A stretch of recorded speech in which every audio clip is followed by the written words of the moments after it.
ആയാൽ ഇതുവരെ കേരളം ഭരിച്ചത് രണ്ട് മുന്നണികളാണ്, LDFും UDFും. രണ്ട് മുന്നണികളും കേരളത്തിന് ഒരുപാട് നല്ല സംഭാവനകൾ നൽകിയിട്ടുണ്ട്. പക്ഷെ അവരുടെ മുൻഗണനകളും ഭരണവും വ്യത്യാസമുള്ളതാണ്. ഇന്നത്തെ വീഡിയോയിലൂടെ ഇതുവരെയുള്ള ഭരണത്തിൽ LDFും UDFും തമ്മിലുള്ള വ്യത്യാസങ്ങൾ എന്തൊക്കെയാണെന്ന് മനസ്സിലാക്കാം. വീഡിയോയിലേക്ക് പോകുന്നതിന് മുമ്പ് ഈ വീഡിയോ ലൈക്ക് ചെയ്താൽ അത് എനിക്ക് വലിയ സപ്പോർട്ടായിരിക്കും. Welcome to bright Mallu thoughts. ഒന്നാമതായി ക്ഷേമ പദ്ധതികൾ നോക്കാം. LDF സർക്കാരിന്റെ വലിയ ഹൈലൈറ്റ് വെൽഫെയർ ആണ്.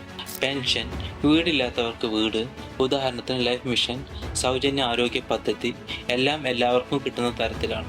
UDF സർക്കാരിലും ക്ഷേമ പദ്ധതികൾ ഉണ്ടാവും, പക്ഷേ ടാർഗറ്റഡ് ആണ്, ചില പ്രത്യേക വിഭാഗങ്ങൾക്ക് മാത്രം. രണ്ടാമതായി പ്രൈവറ്റ് ആൻഡ് പബ്ലിക് സെക്ടറാണ്. LDF പൊതുമേഖലയെ കൂടുതൽ ശക്തമാക്കും, സർക്കാർ സ്ഥാപനങ്ങൾക്ക് കൂടുതൽ പിന്തുണ കൊടുക്കും.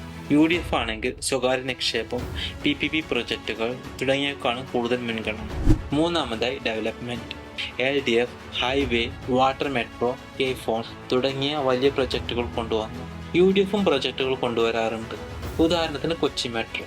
പക്ഷേ വിമർശകർ പറയുന്നത് പോലെ അത് നടപ്പിലാക്കാൻ ഒരുപാട് കാലെടുക്കുന്നു മാത്രം. നാലാമതായി ഹെൽത്ത് ആൻഡ് എഡ്യൂക്കേഷൻ. LDF സർക്കാർ സ്കൂളുകൾ നവീകരിച്ചു, AI, റോബോട്ടിക് ലാബുകൾ വരെ കൊണ്ടുവന്നു. പൊതു ആശുപത്രികളിലും വലിയ മാറ്റങ്ങൾ വരുത്തി. UDF ആണെങ്കിൽ പ്രൈവറ്റ് സെക്ടറിനെ കൂടുതലായി പ്രൊമോട്ട് ചെയ്യാറാണ് പതിവ്. അത് സ്കൂൾ ആയാലും ആശുപത്രി ആയാലും സെയിമാണ്. അഞ്ചാമതായി എക്കണോമിക് അപ്രോച്ച്. LDF ആണെങ്കിൽ വെൽഫെയറിനും വലിയ പദ്ധതികൾക്കും വേണ്ടി കടമെടുത്തിട്ടാണെങ്കിലും മുന്നോട്ട് പോകും. UDF ആണെങ്കിൽ കടമെടുക്കാതെ ഡെവലപ്മെന്റ്സിനെ സ്ലോലി മുന്നോട്ട് കൊണ്ടുപോകാറാണ് പതിവ്.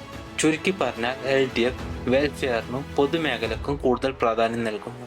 എന്നാൽ UDF സ്വകാര്യ പങ്കാളിത്തമുള്ള വികസനത്തിനാണ് കൂടുതൽ പ്രാധാന്യം നൽകുന്നത്. നിങ്ങൾക്കിതിൽ ഏത് രീതിയാണ് നല്ലതായി തോന്നുന്നത്? LDF രീതിയാണോ UDF രീതിയാണോ? ഏതായാലും കമന്റ് ബോക്സിലൂടെ അറിയിക്കും.